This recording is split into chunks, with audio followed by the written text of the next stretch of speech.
Góðan daginn, ég heiti Birgir Ingvarsson og með mér er Birnir Kristjánsson.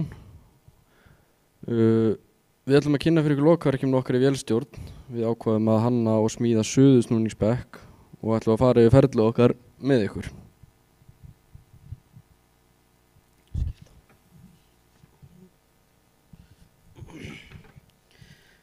Hugmyndin kom út frá því að okkur langaði að gera eitthvað sem myndi koma að notkun eftir útskrift og myndi ekki fara upp á hillu og standa þar og safna ryki.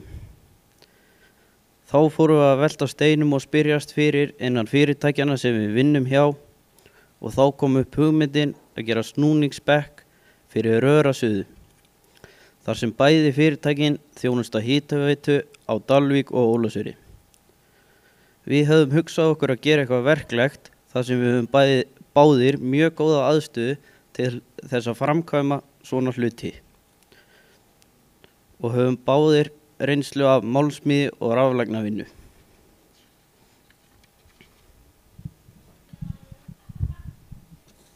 Eftir að ákveðið var að framkvæma hugmyndina fórum við félagar á stúfana og byrjuðum að leita okkur að íhlutum í verkefnið. Það sem við byrjuðum á að leita okkur af var patrónan, þar sem okkur grunaði að hún yrði vendipunkturinn í því hvort að verkefni væri framkvæmanlegt, ef við fyndum hann ekki. En við endum á að finna patrónu hjá Fossberg sem að henda í verkefnið og var hún keypt. Það næsta sem við fórum að huga fyrir var að við þyrftum að finna mótor sem hægt væri að keyra á mjög litlum hraða þar sem suðuvinna getur fyrir mikið nákvæmnisverk. 0,13 kW mótor með gír sem er með niðurgírun hlutfallinu 1:60, sem sagt 60 snúningar á mótornum jafngildir einum snúning á patrónuöxlinu. Þennan búnað fundum við hjá fyrirtæki sem heitir Scanver EHF sem sérhæfa sig í mótorum sem þessum. Við byrjum að gera grófa teikningar á græinu í teikniforritinu AutoCAD. Það tók nokkra tilraunir að búa til góða hönnun á teikningu sem við getum síðan farið eftir.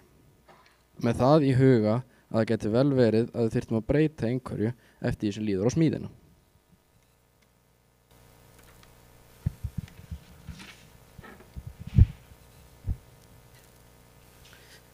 Þegar allir íhlutinni voru komnir í hús, fórum við að huga að því hvernig við getum útfært þetta með öllum þeim íhlutum sem við vorum komnir með.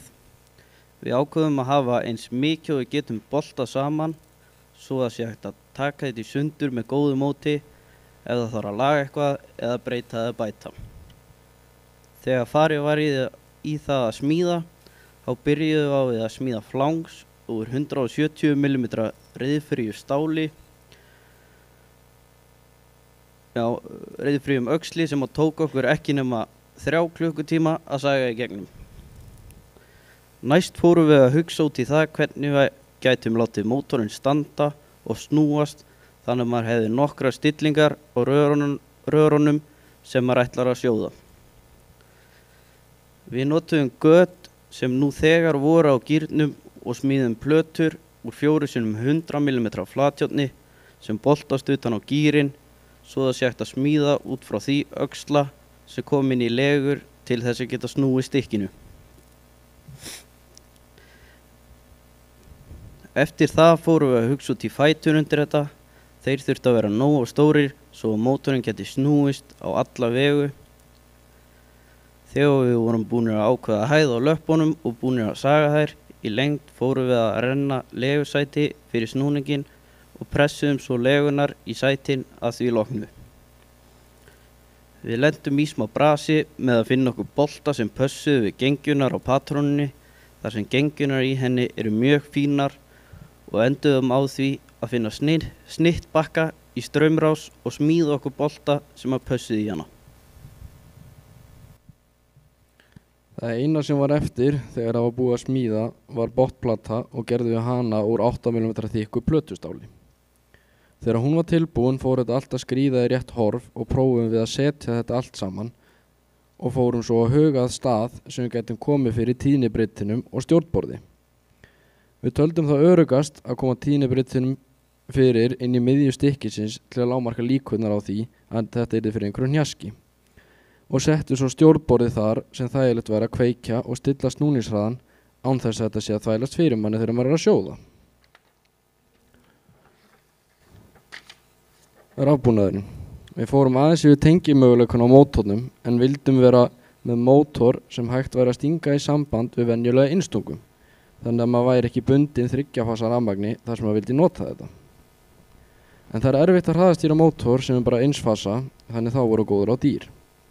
Niðurstaðan var að kaupa okkur tíðnibreyti sem breytir úr 1 fasa yfir 3 fyrir mótorinn til að hraðastýra honum. Þegar hann kom í hús lögðumst við teikningar af því hvernig maður tengir hann við mótorinn og fengi stilliviðnámið til að gera sitt. Það tók smá tíma að tengja hann rétt og fá þá virkni sem við vorum að leitast eftir en það hafðist fyrir rest. Tíðnibreytirinn er keyptur á fyrirtæki sem heitir Reykjavell ásamt öllum öðrum rafbúnaði sem tengdur við hann. Þar má til dæmis nefna ljós, rofa og stilliviðnámið sem notast við það ákveða hraða sem mótorinn keyrir á.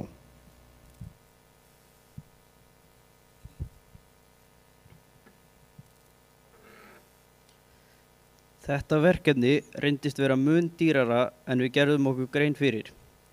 Sökum þess að allir íhlutinir voru keyptir nýir. Til dæmis kostaði Patronan 90.000, mótorinn og gírinn 104.000 og hraðabreytirinn 33.000. Þannig að heildartalan er eitthvað í kringum 250.000 þegar allt er tekið með. En við vorum svo ótrúlega heppnir að hafa öfluga styrktaraðila sem gerðu okkur kleift að gera þetta.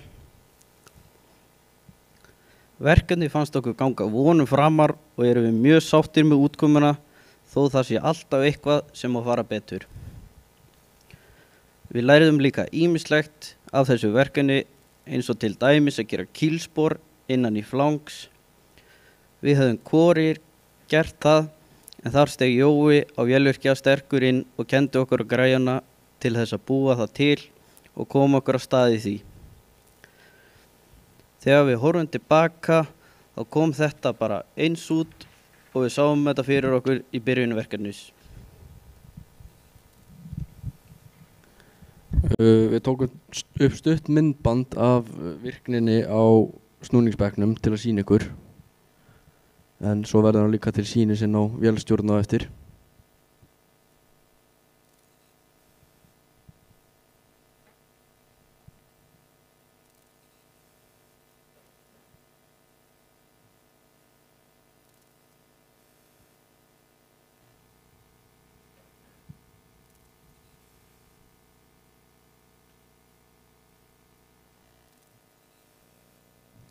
Og svo er það stjórnborðið.